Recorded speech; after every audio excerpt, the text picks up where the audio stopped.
Hello, Symposiast. I'm Dr. Angela Puca, Religious Studies PhD and University Lecturer, and this is your online resource for the academic study of magic, esotericism, paganism, shamanism, and all things occult. And for those of you who have good memory and have followed me for a while, you will remember my birthday tiara, which I wear on my birthday, even though my birthday was technically the 28th, this Tuesday, but this is the closest Sunday to my birthday. So given that some of you guys have asked me to celebrate it with you, I decided to have a Q&A live stream.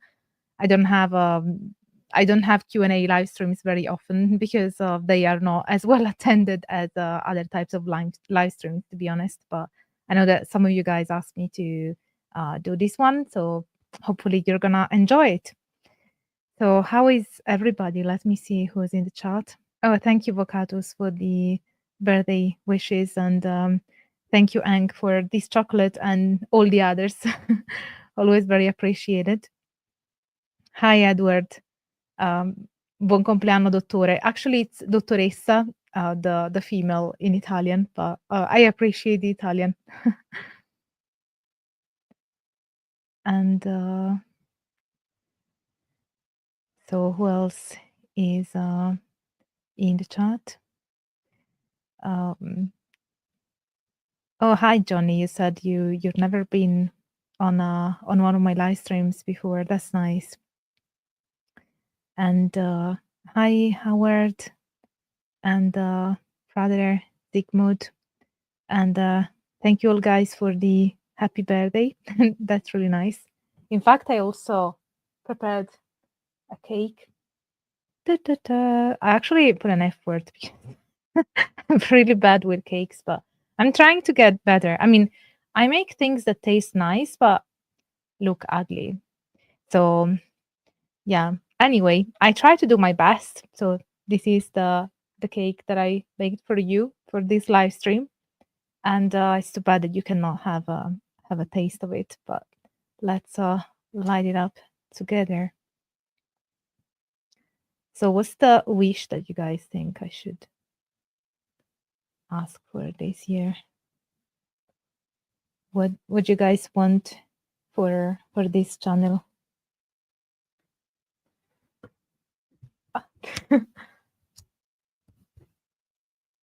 Hopefully I won't set my flat on fire, but here we go. I managed.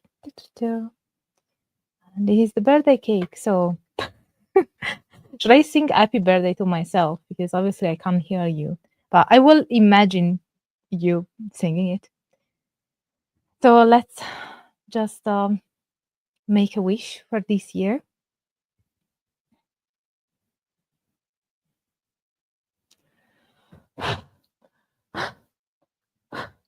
Yay! Oh, there's one left. Here it is. So thank you all guys for the happy birthday. And that's the cake done. And yeah, no burns. I managed to not burn down anything. Isn't that great?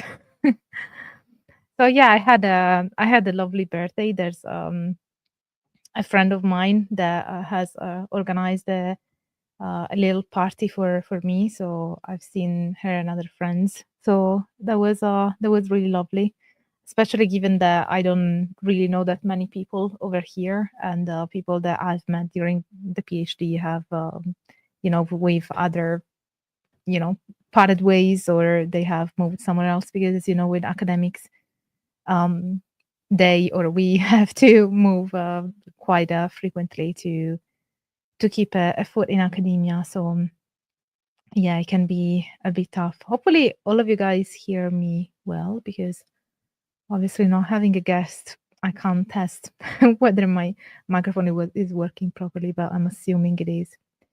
And also I got like a lovely card from my friend in Italy. Yeah, it's fine. Calling me dancing witch. So yeah, it was a lovely birthday, and now I'd like to celebrate with you, because I don't know. Some people are just keep being obsessed with their birthdays. It doesn't just end with when their childhood ends. And it's also quite an important birthday. So it's worth celebrating. To be fair, I just like celebrations in general. I just like celebrating things because I feel like life is difficult and it's hard, and we always have so many problems that we have to overcome and struggles to face. And when there is something to celebrate, whether it is, I don't know, a seasonal celebration, which by the way should also be Imolc for those of you who follow the pagan wheel of the year. So happy Imolc as well, if you're celebrating it. And so yeah, every time that there's a chance to celebrate something, I just think it's nice to do so because yeah. Thank you, Chaos 15. Hope it was magical. Well, yeah, it's definitely being magical now with you guys. So do you have any questions for me? If you have any questions about anything esoteric wise, just shoot it in the chat. And it's always preferable that you put question in caps lock to begin with, and then add your question so that it becomes a bit more visible this year. Oh, Claire de Leon also has a big birthday, so you're turning 50. Happy birthday! And happy birthday. Do you embrace Lilith? What do you mean embrace? Like, whether I hack her? So let me see if there are any questions.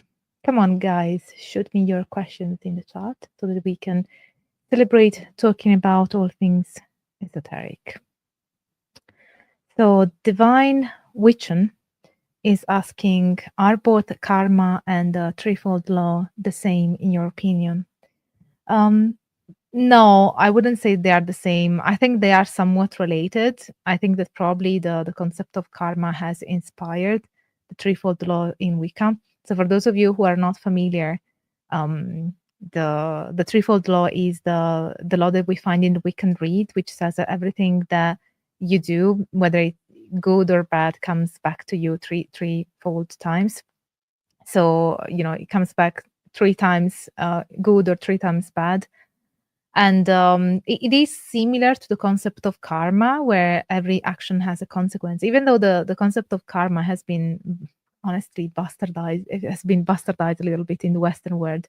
It's a bit more nuanced in Hindu traditions. As you guys know, I have studied especially Indian anti-Vedan traditions and Asian religions and philosophies, which I still teach at the university. And these concepts have entered the Western esoteric milieu, especially thanks to Theosophy and Blavatsky. And obviously, the way that they've been interpreted in the West is never quite the same. So karma now here in the West means that if you do something good, it's going to return to you as something good. And if you do something bad, it's going to return to you as something bad. But you have that in Indian traditions. Obviously, this varies depending on the tradition. But you also have the sense that karma means that you are still in the world of, well, depending if it is Buddhism or Hindu traditions, that you're still in the world of samsara, or in the world where you identify as something that is separate. And when you elevate above that level of separation, you move from karma to kriya. So it's the sense that when every action that you take has a consequence, then is a sign that you are in a separate state, that you are not in union with the divine. So it's not just the sense of, oh, karma means that everything that you do is, it's going to come back to you. It's more a sense of, it's more an indication that you are in a state of separation, for which when you do any action, then you will produce a consequence. Whereas at a higher state where you are at one with the divine, your actions won't produce consequences, because they won't be actions in the way that human beings would mundanely represent them. But anyway, I'm not sure if I'm answering your question properly. So I'd say that karma and the threefold law are different. Karma in the Western world is more a sense that everything comes back to you, and with Wicca, there's more the sense of that it's going to come back to you 3 times. So I think that it's somewhat related, but it's not exactly the same. But I think that there was definitely an inspiration there, especially from the understanding of karma that has derived from theosophy. So I hope that answered your question. Let me see if there are. Oh, this is a good question. Sean is asking, which birthday do vampires celebrate, becoming alive or becoming undead? That's a good point. I would say becoming undead. So that's why I'm turning 180 this year, and that's the big new decade there. Let me see if there are questions.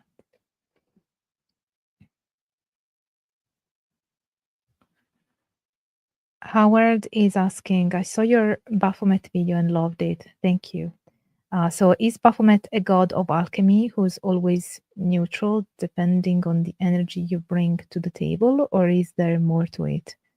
Something sinister? Baphomet, as I explained in the video, is something that has been interpreted and reinterpreted across different traditions. So the famous one is the one from Eliphas Levi, and in that sense, it is a symbol of the astral light. There have been many speculations about the meaning of the Baphomet, but and also it has been employed by Satanists. So it doesn't have one interpretation. There are many interpretations to the Baphomet, and I go over those in the dedicated video on the Baphomet. Whether there is something sinister intrinsically in the symbol of the Baphomet, and by sinister you mean harmful, I always find it difficult to address moral categories, which is funny because I'm teaching ethical philosophy I'm teaching ethics on Tuesdays at university, but it is something that we actually talk about a lot, how moral categories like good and bad are very relative. So I think to make things a bit more clear and less theological, because when you talk about evil, for instance, evil to me is a moral category that is very theological, very theologically determined by certain scripture. If you follow the religion where that scripture has a value, obviously. But so I think that I would prefer to say like beneficial and harmful when it comes to make it a bit more neutral and a bit more understandable and more relevant cross-religiously and cross-culturally. Perhaps we can talk about whether something is beneficial or whether something is harmful. So whether the Baphomet has something inherently harmful, I would say no. I doubt that any specific symbol is inherently harmful. I think that things can become harmful depending on how they are used, but they are not inherently harmful. So it's the classical thing of the knife that can be used to cut bread or to cut a person. So I'd say that is the case here as well. Thank you, Budulu, for your happy birthday. And thank you, Divine Witchen. So let me. Oh, how are they following up? I always hear different things, so I gotta ask. Yeah, that's fine. I mean, don't you worry, guys. You can definitely ask these things. Thank you for the happy birthday, ugly weirdo. So do you think the use of oh, sorry, I haven't put it on. Do you think the use of psychedelics can enhance chaos magic through brain change, reprogramming the brain to be more and more inclined to unlimited beliefs and using the unified field? Actually, I have like a long overdue video that I have to do on psychedelics. I've been doing a bit of research. I have a few videos planned that I'm doing research on. I always have to do like the bit of a literature review of the the research that is out there, and then I make the videos. And I'm gathering the material to make a video on psychedelics and in magic. So stay tuned for that, because I'm gonna make a video on that soon enough. So whether psychedelics can be useful or not, I think it's one of those things. Like with many tools, there are things that can be useful, but I see that there is. It was obviously very popular in the 70s and a few decades ago to use psychedelics and mushrooms.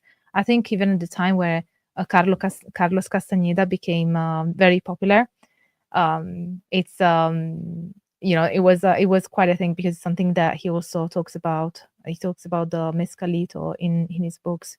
And now I feel like after 2000s, there's more of a trend towards not using psychedelics. I mean, there are still groups that do so, but at least the communities that I have attended as part of my field work, because I also studied shamanism, they seem to lean more towards trying to induce older state of consciousness without the use of psychedelics.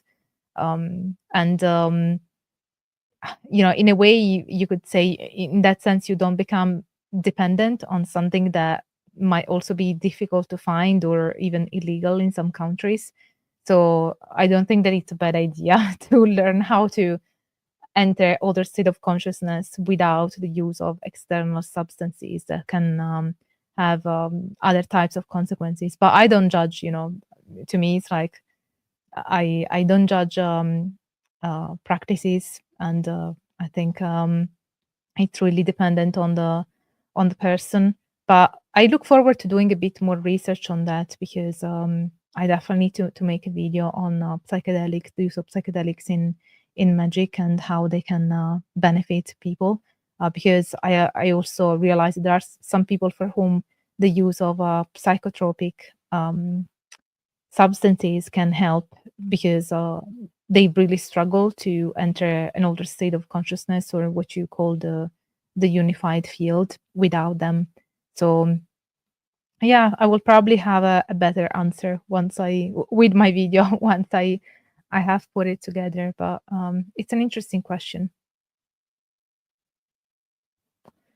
And yes, obviously smash the like button. Thank you, Corey. And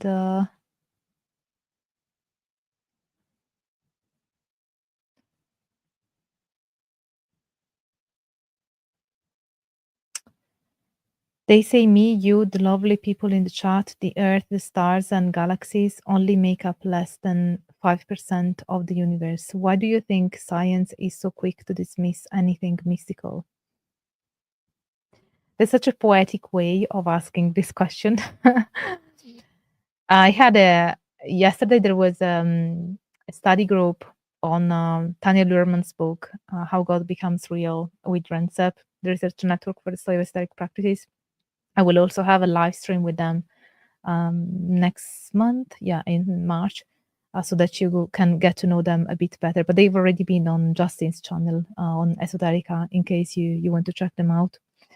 And as part of the study group, I just started a rant of the sudden, like I do, about because there was a question about finding evidence for esoteric practices, and the reductivist, or as some people say, materialistic approach that science has. So obviously different people have different stances on this. I can tell you what I personally think. And what I personally think is that reductivism is very effective and works really well for understanding the material world. It has really given us a lot. With all the hard sciences and with medicine and chemistry and technology, we see over and over how a reductivist approach is incredibly effective. And a reductivist approach, by its own nature, by its own theoretical nature, will exclude everything that you cannot measure, that you cannot assess with your five senses. However, just as this method and this reductivist approach is effective in studying everything material, it's also incredibly ineffective and inexact in understanding everything that is not material.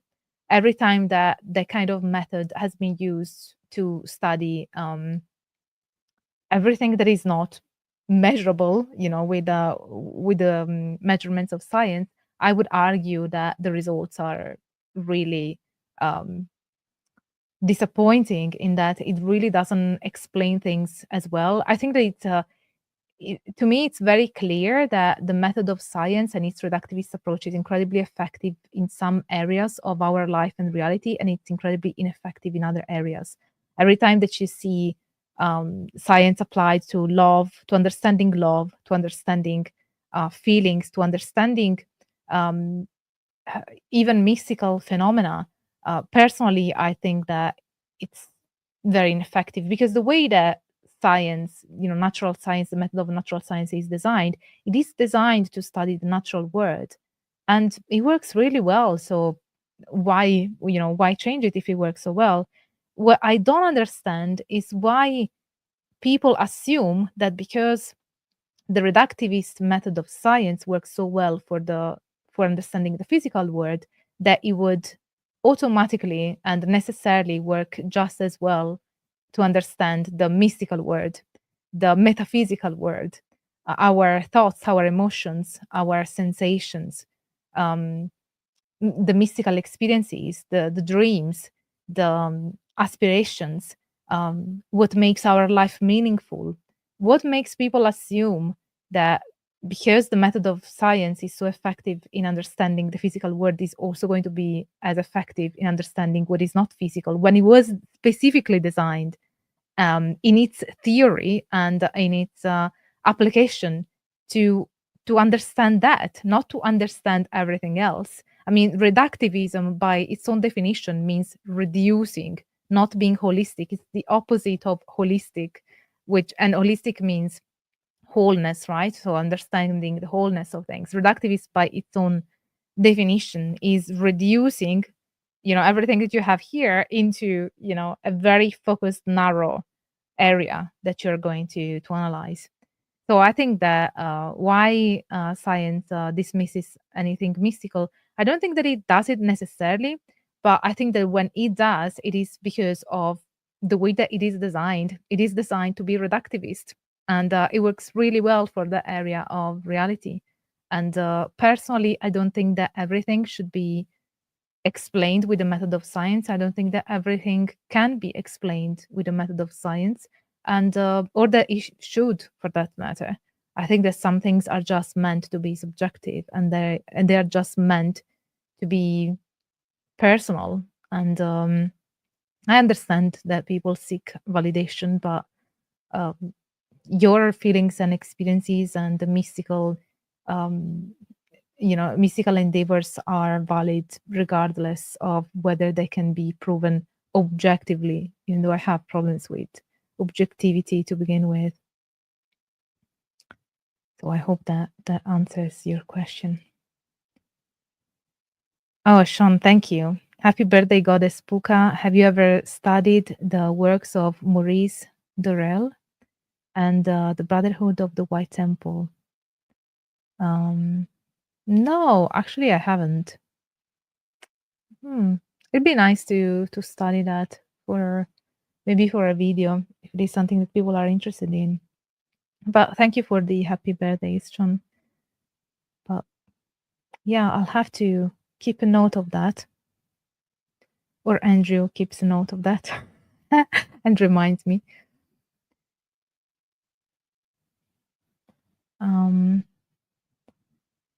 What else? Let me see if there are other questions. Thank you, Mark, for the super sticker. Science is a seance, no?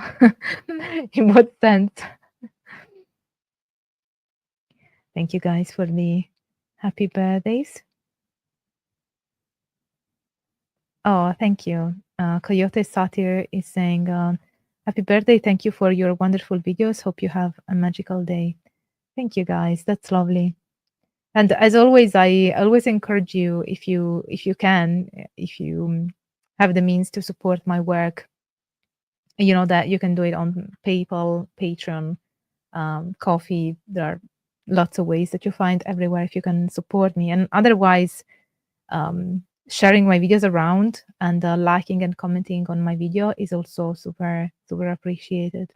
But I really love my Patreon community, as you guys know. So I always encourage people to try and enter my community because I really I really love it. To be honest, I really love my patrons. I make my colleagues jealous with my patrons.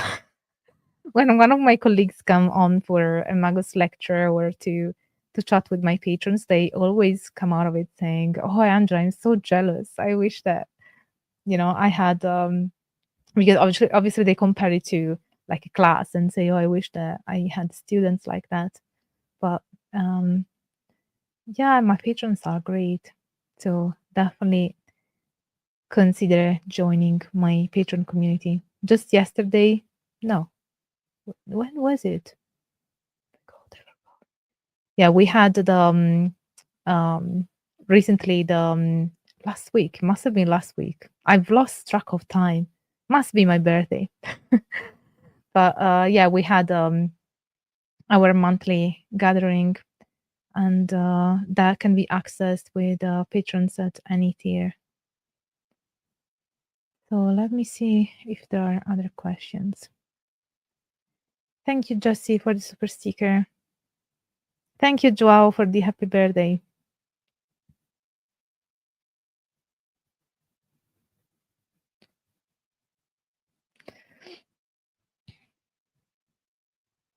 Mhm. iMystic says time is an illusion. And Sean says, who's one of my patrons, that a patron is a killer bargain for what you get. Thank you. Also, every time that there's something going on with me and I participate in something, I always give secret access to my patrons. So, which reminds me that in a couple of weeks, I'm gonna go to the University of Exeter to give a lecture, to guest lecture there. I think that some of you have heard about the fact that University of Exeter has the master in magic and occult science. So that's going to be interesting. And there's one of my patrons, Rebecca, who's on that program. So it's nice to hear how it is going. And it's the only master's degree in the UK that is focused on magic and occult science. So it's great. I hope that over time there will be more of these. There will be more dedicated programs on esotericism and witchcraft. I don't know if there are any in the US. I think the University of South Carolina has one with Matthew Melvin Kushki, because that was in collaboration with the University of Exeter. And obviously, the University of Amsterdam is famous for having a whole department on the topic, but it is still quite rare to have a university department specifically dedicated to esotericism. So that's good. Another news that my patrons already know is that I signed a contract with Wiser for publishing a book that I have to work on now and hand in a few months. And it's on the left-hand path. So it is based on all the research that I did for the online course that I delivered last month. By the way, let me know if you'd like to have me deliver another online course. I'd love to know what you guys think about that. And what are the topics that would interest you the most as well? I can't guarantee anything because putting together an online course is really a lot of work. And given that at the moment I'm also teaching at the universities, is a bit challenging. Also in May, I'm gonna go and teach at the University of Rome. So that's great because I like the fact that um, now Italy is opening up to this kind of studies, and they are calling me back because, as you know, I had to emigrate and to go to the UK because I couldn't study this topic in Italy. So it's nice to see that Italy is changing in that sense slowly. And yeah, and I have universities over there that call me to. I also really like those colleagues that I'm in contact with because they are, more open minded, and I like that. I like to see my connationals opening up to the study of esotericism.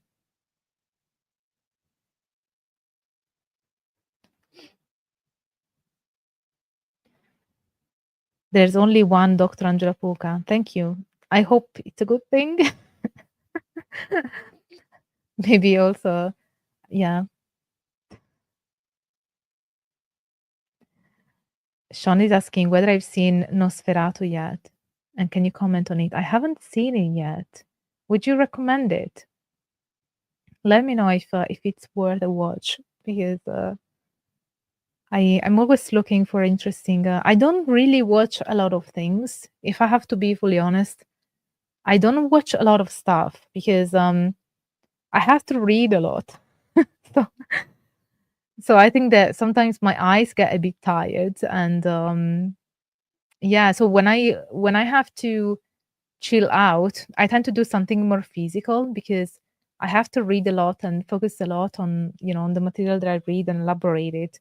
So when I think some people watch films and TV shows to relax, whereas for me, I prefer to do physical things. They just put me away from my head. They put me, in my body. So I like working out because of that. Thank you, Phil Rice, for the happy birthday. Oh, Joao says Twin Peaks is enough. Yeah. So basically, this month, this reminds me, I have to put up the schedule for my Patreon community. So this month we're gonna have the Magus lecture on David Lynch because um, many of you will know that David Lynch recently passed away, and it was really sad. And he's my favorite film director, and I love how crazy his stuff is. And there are also many esoteric symbols. Obviously, it's all speculations because he's never really explained anything. But I think that it's an interesting and fun game to try and look at the esoteric symbols in David Lynch's work, and especially in Twin Peaks, which is my favorite because just have a personal attachment to both the movie and the series. But I think it's just genius, and there are so many things that we can talk about, like the tool pass and dreams, the importance of dreams, the black lodges. So if you're interested in that, you might want to join my Patreon as a Magus. Mulholland Drive is filled with the occult, and I love it. Oh yeah, Mulholland Drive is great. That really gives me a sense of like a twist in consciousness. I don't know. Well, I don't want to spoil it for those who haven't seen it, but at some point in the book, you just have like a twist in what's happening, and I really love it. I think that I shared with my patrons as well that the thing that I love about Lynch and David Lynch's work is probably the reason why a lot of people hate it. So a lot of, not all, but a lot of David Lynch's films and shows are very incomprehensible. Now, I love that about it because even though it's difficult to understand sometimes what's going on, I can feel it. So I can feel it without understanding it. So in a way, I think that the method, the fact, the way that those films are constructed to bypass your rational mind and just to go beyond it and just hit you within and just grab you inside and make you feel things. And that's what happens to me when I watch David Lynch's stuff. That's why it's my favorite, because it's difficult for me to really, really like something. And I really, really like David Lynch's films because when I watch them, I just feel like it gives me that sense of losing who I am, forgetting who I am, forgetting my brain. And I just have like this punch of feelings inside, and even if I don't understand it, I still have this very strong emotional response, and I love that. I love things that make me forget me.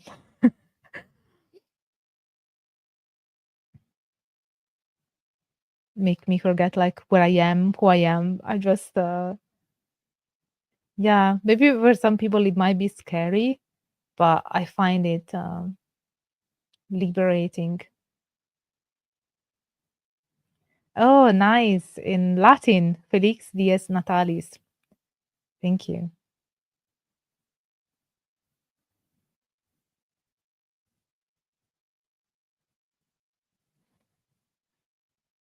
Edward says a knowledge of David Lynch is required for the higher levels of initiate. I mean, patron, right? Patron. Yes, that is true. Mulholland Drive is such a weird, surreal movie. Yes, a lot of David Lynch stuff. I think that he's also made some more normal stuff, like A Straight Story, for instance. So that's like a normal film. You couldn't even tell that it was by him. And maybe Dunes is also a bit more normal. I mean, there are some of his films that are a bit more normal, but Mulholland Drive is definitely one of the crazy ones. And Inland Empire. I think the Inland Empire was the very first one that I saw because it came out in the 2000s. And I thought, oh, I have to watch other films from this director. Yes, exactly. Dune is normal by David Lynch's standards.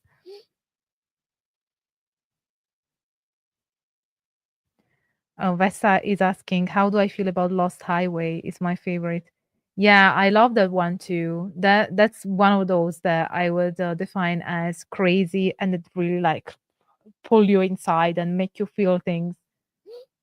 So Lost Highway is actually I have to rewatch it. I was telling my patrons that having to prepare this Magus lecture will give me an excuse because it's for work that I can rewatch David Lynch's things because a lot of there are quite a few of the films that I've watched in Italian because obviously I'm Italian.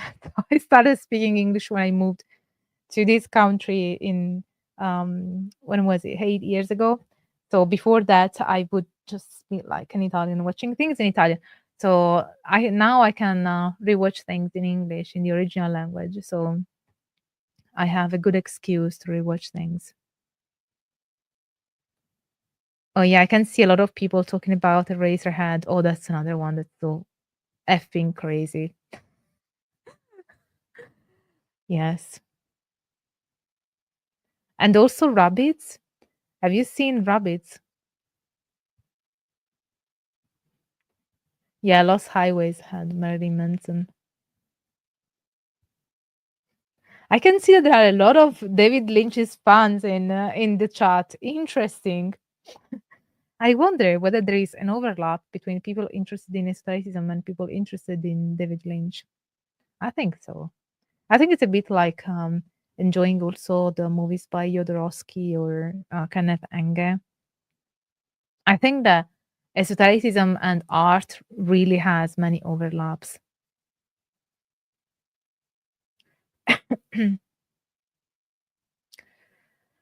um, Howard is asking whether I've seen The Holy Mountain. Is it the one by Jodorowsky?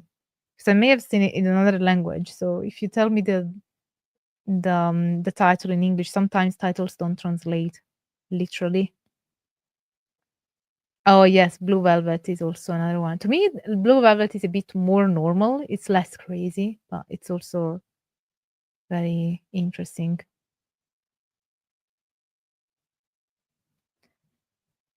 Everyone here, please watch the last film from Jodorowsky called Psychomagic. It will change your life. I don't know if I watched it, actually. There's an Italian one who's a musician. I think actually he's passed away. So he was a musician, and he would make films like Jodorowsky type of style, but I think they are only available in Italian. And his name is Franco Battiato, for those who are interested. I can write it in the chat so that you know how it's spelled. But he was he's a great music artist that I loved growing up because he was very mystical and talking about Sufi mysticism and you know, alchemy, all sorts of mysticism in Italian, you know, in his songs. So he's another one that I really like, but I don't think that he's known outside of Italy. Oh, it's one by Kenneth Anger. Yes. I think that I watched it with my patrons actually. Was it The Holy Mountain? Guys, come on and confirm that. But I think that I watched that movie with we definitely watched the Kenneth Anger movie together with my patrons. But I will have to. No, yeah, we watched Lucifer Rising. Okay, so no, we didn't watch that one. So I will have to watch it.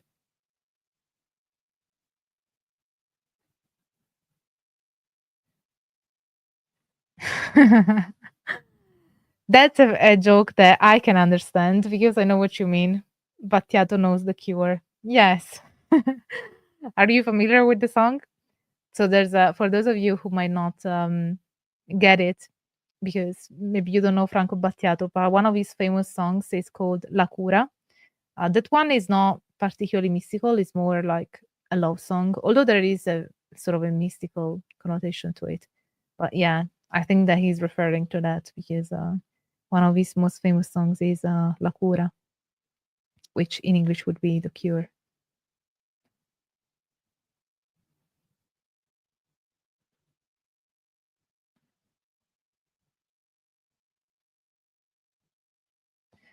So Mac Pan is asking my thoughts on the Babylon working and Jack Parson and Marjorie Cameron. That's another topic that I want to make a video on. What do you mean by my thoughts? My thoughts in what sense? Whether they were effective, because I think the people tend to ask me whether rituals are effective or, you know, what do you mean? You have to specify what are my thoughts exactly on what of the Babylon working. Definitely an interesting set of rituals, and I want to make a dedicated video on that.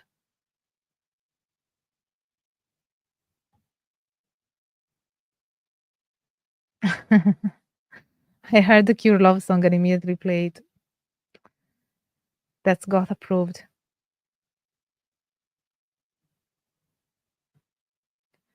So let me see if there are any other questions. Oh, someone saying auguri in Italian. Yeah, in Italian we tend to say as happy birthday. Either we say buon compleanno or auguri or augurissimi. Augurissimi would be like superlative of auguri.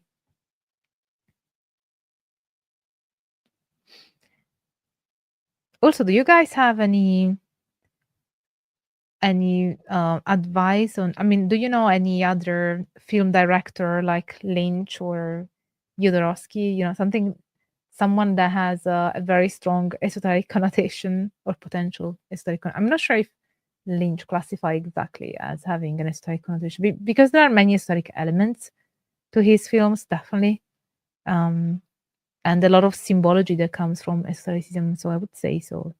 I'm not sure if it was his intent, but he was also into transcendental meditation, so it's not like he wasn't interested in this area, in this sphere at all.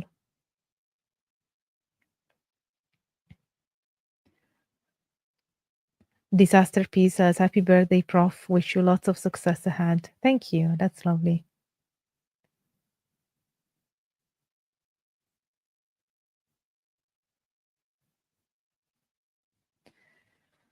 Do you have a recommended source when it comes to altered achieving trance state? I mean, to achieving altered trance state, especially for spirit work. I don't know, because I think that this is very tradition dependent. So there are many traditions that have their own ways of entering a trance state to talk with spirits. But if you don't have any specific tradition and just want to do it generically, I would recommend The Way of the Shaman by Michael Harner. I know that it may be frowned upon by some, but I think that it's a really good book. And also by Sandra Ingerman. They have different techniques to get into older state of consciousness and do shamanic journeys. So I would definitely recommend checking that out.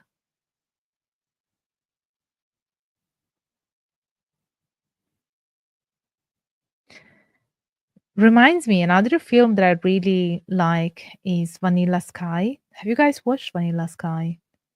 So I don't that one, I don't know, it just really shocked me when I first watched it. And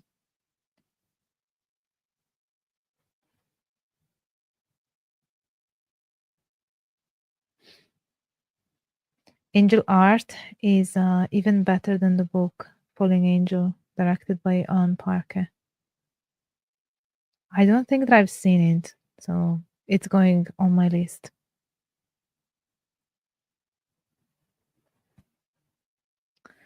Have I seen the movie Alter State? No, I don't think so. What is it on? What's topic of the film?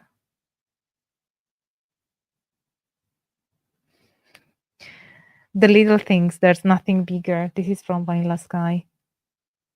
Yeah, I'm a bit like that. Like, I don't think that I watched that many things, but few things that I watch and that I really get into, I just get obsessed with.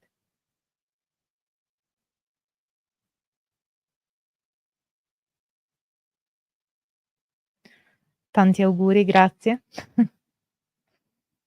Grazie, Astral Health.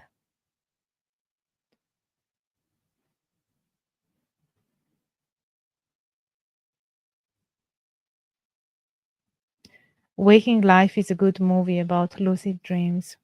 Oh, that's interesting. I want to watch it. Lucid dreaming is such an interesting topic. I wonder whether there is any research. I bet there is research on lucid dreaming generally, but probably not lucid dreaming for esoteric purposes. Actually, I want to note down that I want to make a video on lucid dreaming. My list of YouTube video ideas is ridiculous at this point.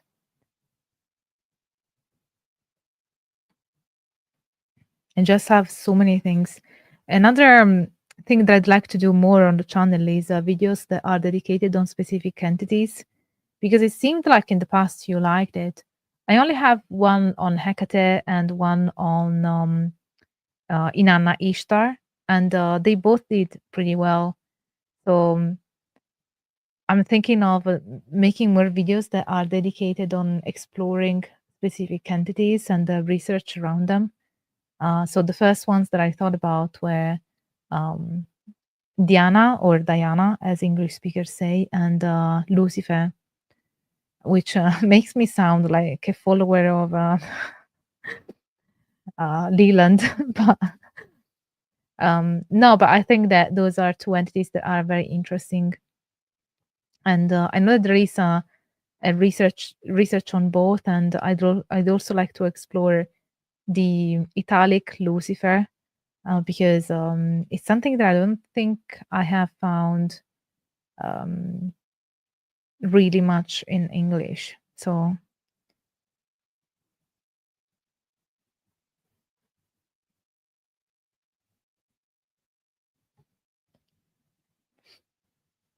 more gods of magic.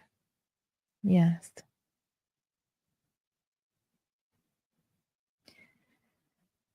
Joseph Peterson says perhaps Almatia. Yes.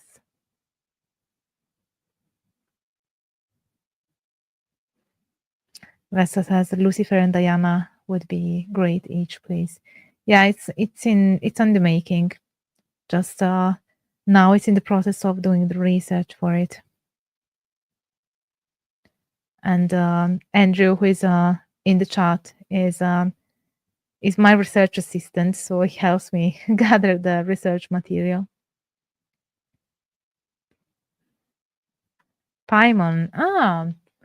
Actually, I didn't have any Solomonic demons in my list. I was thinking more about deities. Well, I suppose I said Lucifer, so but Lucifer was also an epithet for some Roman deities, so that's why I associated it to deities rather than demons.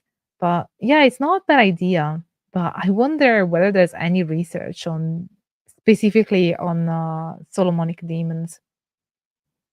But Paimon is a big one for academics.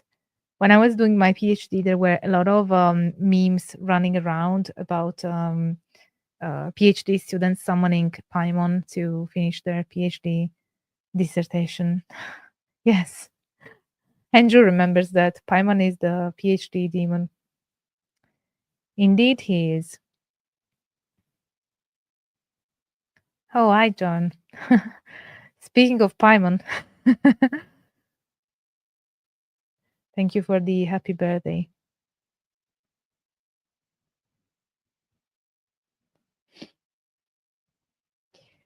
So, the Homunculus series on Netflix is also called. Oh, okay. I want to watch that. What literature would you recommend for someone wanting to learn more about the clay pot or a clay pot? So have you watched my video on the clay pot? So I used as I explained in that video, there are two different pronunciations that I use them differently to distinguish the clay pot, which is more the Western esoteric interpretation of the Jewish clay pot, so which are spelled with a K. So I see it more as the Kabbalistic with the Q interpretation in Western esotericism of the Jewish Kabbalah with the K, Kabbalistic understanding of the Klipot. So I'd recommend watching that video and also looking at the description box, because you will find some books that you might find interesting, because the research on the topic is there. Every time that I make a video, I always look at the info box, because I always put my references there. Sometimes I can't put all my references in the info box because YouTube gives me a limit to how many characters I can use. So when there is a lot, I can't put everything. So in that case, I put it on screen. So it's always good to cross check between the references that I put on screen and references that I put in the info box, because sometimes I'm not allowed the space. But then again, if I put some references on the video and then I find out that I made a mistake, the publication was wrong or whatever, I cannot edit that on the video. So I can only edit it in the info box. So it's always a good idea to cross reference and cross check the references that I put on screen in my videos and in the description box.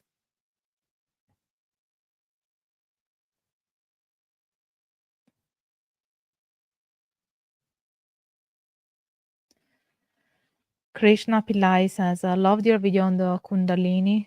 Please do more videos on tantric topics and systems. I'd love to. That video didn't do really well. It's one of those things like it's difficult as a creator to, to think about what topics you should address, because there are some topics that just are not going to do well. And it's okay when it is one video, but when it becomes more videos that don't do well, then it starts to become a problem. So I try to alternate things that I think might do well and things that I know that will not do well, because I also want to cover topics that are not super popular, but some people are very interested in them. So yeah, definitely I want to cover more tantric topics and systems.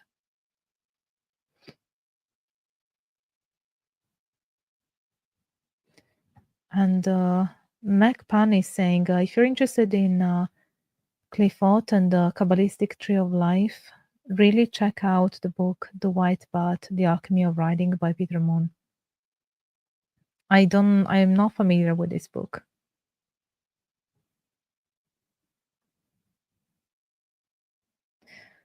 Yes, John.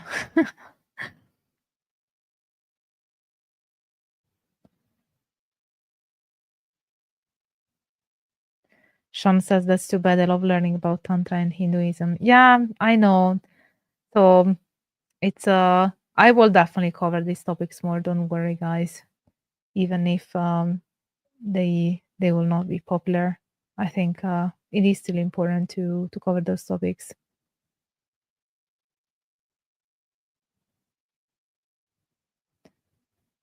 Jesse says I keep on making screenshots because of all the great suggestions. Thanks to everyone. Oh, that's lovely, Jesse.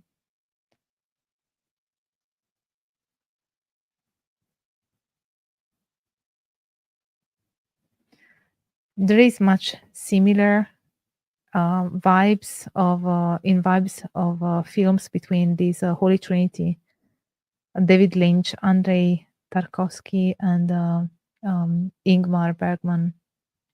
Yeah.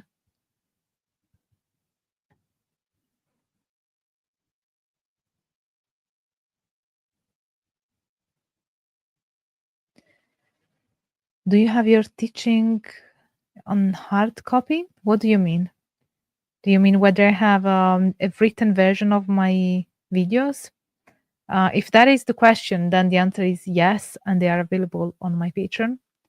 So there are curated scripts or transcripts of my videos on my Patreon.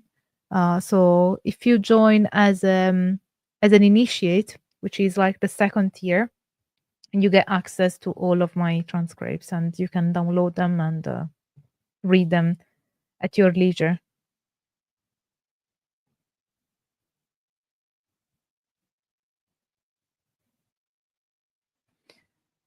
As Above, So Below on Netflix is cool as well. Horror movie with occult tidy bit in it.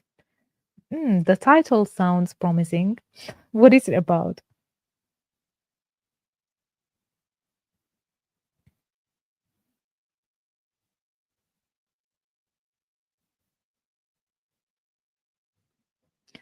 Sean says maybe you should go to India and take a Kundalini class from a master and record the experience. Maybe.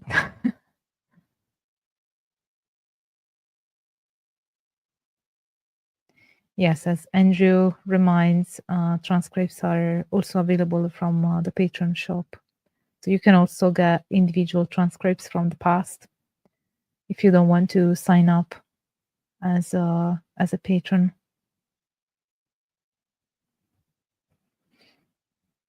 It's about an archaeologist who goes into the catacombs under Paris. Found footage style movie. A live stream Kundalini awakening. Imagine that. I miss a little bit doing field work. I haven't done it in a while, obviously, because yeah, my PhD has ended some time ago. It's difficult to find funding for for that type of research for field work.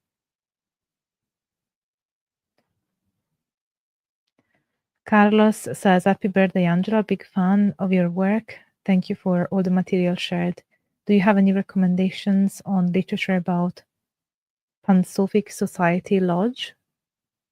No, but now I'm interested in knowing more. No, I'm not that familiar. Is it something related to the Theosophical Society?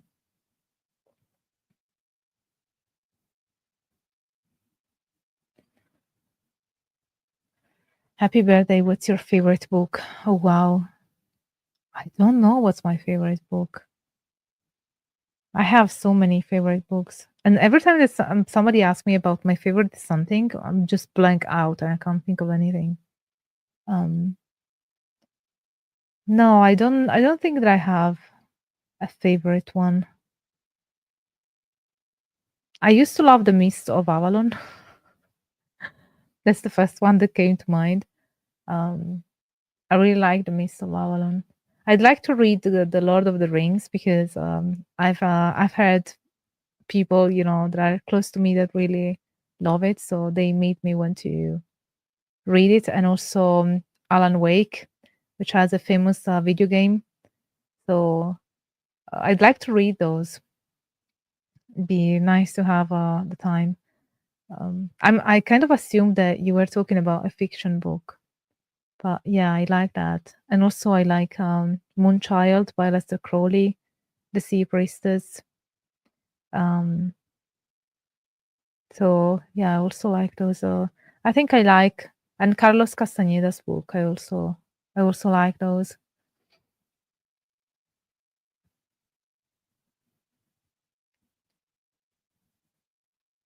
So let me see.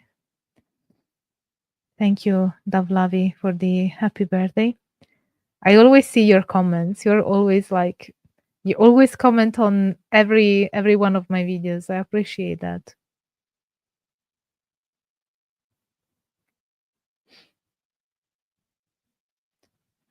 Yes, The Sea Priestess by John Fortune. I forgot to mention the author.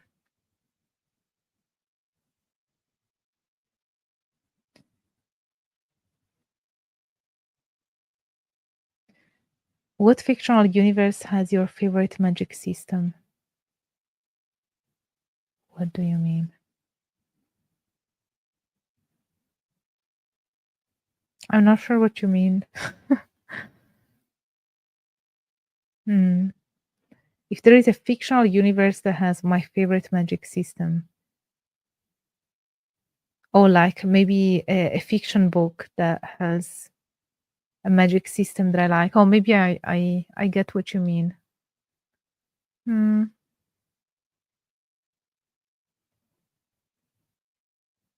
I don't think so, because all the fictions that I've seen, magic is always portrayed as very sensationalized. It doesn't get into like Harry Potter and the like.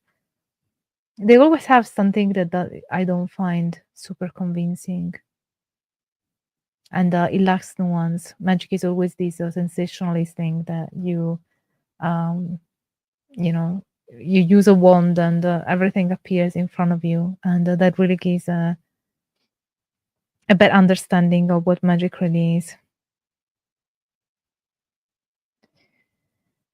So we are a bit over an hour.